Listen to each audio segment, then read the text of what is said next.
My once happy married life fell apart quickly. After 2 years of marriage, my feelings for my husband, John, remained strong. I devoted every day to him, striving to stay attractive and look my best, hoping to keep his gaze fixed on me. But then I discovered that John was having an affair. One afternoon, I was under the impression that John was at work, but he unexpectedly came home with his lover and divorce papers in hand. His lover sat there impassively while John explained that he had rekindled his feelings for her during a trip we took last year. I was stunned. Our honeymoon had been postponed due to last-minute changes, and I had paid for the trip with a bonus I received. John revealed that his ex-girlfriend, now his lover, had reached out to him during our honeymoon, and that was when he realized his lingering feelings for her. "What on earth are you talking about? We were on our honeymoon," I said, trying to make sense of his words. "There's no point in saying this now." "I love her," John insisted. "She needs me too. It's just that we were late in realizing our feelings for each other. I do like you, but she is the one I truly love. You need to understand." How could I possibly understand? How did he think I would just sign the divorce papers? What about my feelings? John, looking unsure, said, "You should find someone better. You probably don't want to stay in this house anymore either. You can stay until you pack your things and leave in about a week." His detachment was like a cold slap. He had proposed to me, and now he was the one abandoning me. He took no responsibility for our marriage and left me without an apology. Resigned and heartbroken, I signed the divorce papers. John and his lover left the house, telling me they would return next week, so I needed to be out by then. The abruptness of it all left me numb. I didn't even cry. I felt more deceived than betrayed. The overwhelming sense of self-pity was unbearable. The next day, I asked a friend to help me pack up my belongings. I moved back into my parents' house where I could regroup. As a nurse with a stable income, I had been covering most of our living expenses, so the shock of John's affair and the divorce was compounded by the financial strain. I won't have to pay rent anymore, which is a small relief in this difficult situation. I've decided where I'll be moving next and am in the process of packing up my things once again, preparing to leave my parents' house. As I'm busy with the packing, Kathy, my mother, informs me that John is here. It's raining outside, so I let him in. My mother looks at me apologetically, her eyes full of concern. What on earth does my ex-husband want now? I wonder aloud. He's made it clear that I'm not the love of his life, so I doubt he's here to ask me to come back. Is he after money? Although it feels wrong to assume that, considering his complaints about working and his spending habits during our marriage, it seems like a natural conclusion. Maybe he's forgotten something of his at my place. I decide to head down to the living room to find out what he wants. "What do you want?" I ask, trying to mask my frustration. My father's voice is edged with anger, but John remains unnervingly calm as he replies, "I would like to speak with your daughter." His calm demeanor, given the circumstances, is infuriating. "What do you want?"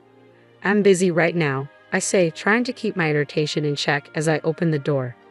I'm taken aback when I see his new wife sitting next to him, as if she has every right to be there. "Why is she here? This is my parents' house. What were you thinking?" It's beyond insulting to have his former mistress, now his wife, show up here. I can't believe she thought it was appropriate to come along. "Calm down," John says, his attitude only making things worse. The woman remains silent, her presence adding to the absurdity of the situation. "I'd like to get this over with as quickly as possible," I snap, my frustration clear. John's expression turns serious. "This is important. We haven't discussed the division of property yet. I'm here to claim my share of the money." Just as I suspected. John seems oddly eager. "Yes, that's right. Of course. I knew he would show up eventually, so I was prepared." I took out my purse and handed John 30 cents. "Here, this is your share," I said, placing the 3 dimes in his hand. John and his new wife stare at the coins in disbelief. "What is this?" John demanded, flinging the coins to the floor. His new wife chimed in, her voice dripping with disdain. "Are you kidding me?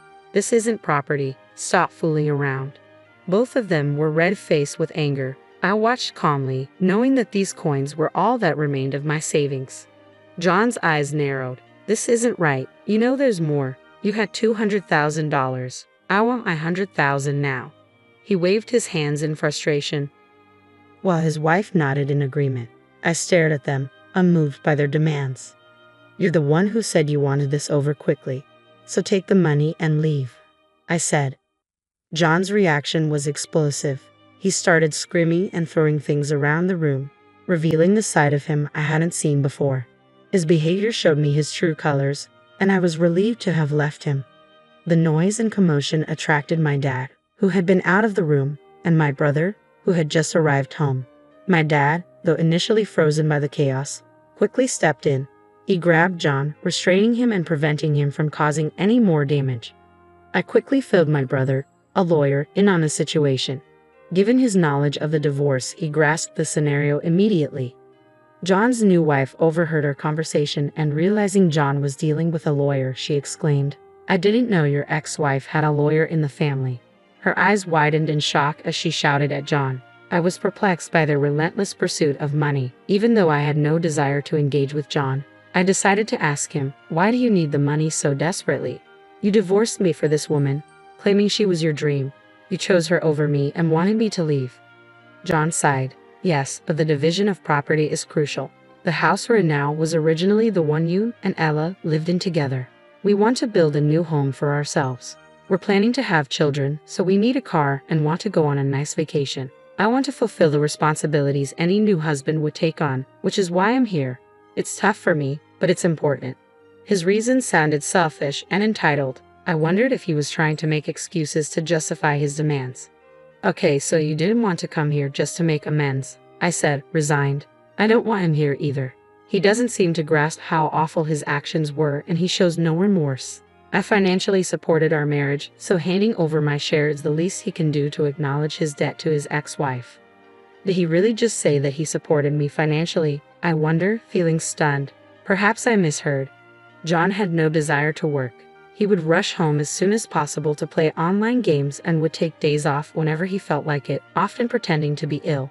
He was uninterested in earning more money and exploited the fact that I was a well-paid nurse, covering all our living expenses. He'd occasionally hand me $100, but it felt more like he was an unemployed boyfriend cohabiting in his girlfriend's apartment, contributing nothing. John never did any housework, and while I might have understood if he had appreciated my efforts, his claim that he financially supported our marriage is incredibly disappointing. I was the one covering all the expenses. "How can you say that you supported our marriage?" I asked, my frustration mounting. "Based on your logic, you should actually return the 30 cents I just gave you." "What are you talking about?" John replies, bewildered. "You really don't know anything, do you?" "I'm sure you were excited about my savings, but I have some bad news for you," I say, remaining calm as John and his new wife glare at me. My brother Henry steps in to speak on my behalf. "Excuse me, I'm Henry Thompson, and I'm a lawyer. Please allow me to explain on behalf of my sister." Henry continues, "Only the savings accumulated during the marriage are subject to division. Any money saved before the marriage is considered personal property. My sister saved the $200,000 before the marriage, so it remains her separate property and cannot be divided between you two." He pauses for effect, then adds, "According to the records, you have only 60 cents left in your share account. Therefore, your share amounts to 30 cents. Complaining about this amount is pointless." Henry's voice is steady and authoritative as he concludes, "It seems my sister was saving up for your future, but I believe that money has been spent on the woman sitting next to you." John and his wife are stunned by Henry's calm explanation. Trying to regain control, John protests, "What you said was Catherine's brother. But now, let me speak as her attorney." Henry nods, and John continues, "My client is requesting compensation." "Why haven't you made the full payment?" I ask, frustrated. I have requested compensation, but John had only made a partial payment. I needed to understand why the remainder had not been settled. That's why I officially asked my brother to intervene. Although my actual lawyer is his colleague, we hadn't anticipated John's sudden appearance today. "So, Henry is representing me in this matter." With a steely gaze, Henry addresses John and his wife, who fall silent under his scrutiny. "You're asking for a share even though you were the one who had the affair and caused the divorce. It doesn't make sense for you to claim any amount. It appears you've been spending the money my sister saved for both of you. My sister's request is that you return the full amount you owe her, in addition to the compensation." John's wife protests, "That's impossible." She tries to calm him down as he stands up and kicks the table, visibly enraged. "We can't continue this. Let's stop." Henry remains unyielding, mentioning the possibility of going to court. At this point, John seems to give up and begins to speak honestly. After the divorce, I was fired from my job, John confesses. My wife is unemployed too, and we've been borrowing money to get by. We've accumulated so much debt that we can't afford the compensation. When we were desperate for a solution, we thought about your savings, hoping you might give us half if we brought up property division. I am stunned into silence when John and his wife suddenly change their attitude and beg for my help. My brother shakes his head subtly, signaling that I shouldn't listen to them. I feel no sympathy for their pleas and firmly tell them they still owe me the compensation and the savings. I then ask my brother and father to see them out. The past few hours have felt like a whirlwind.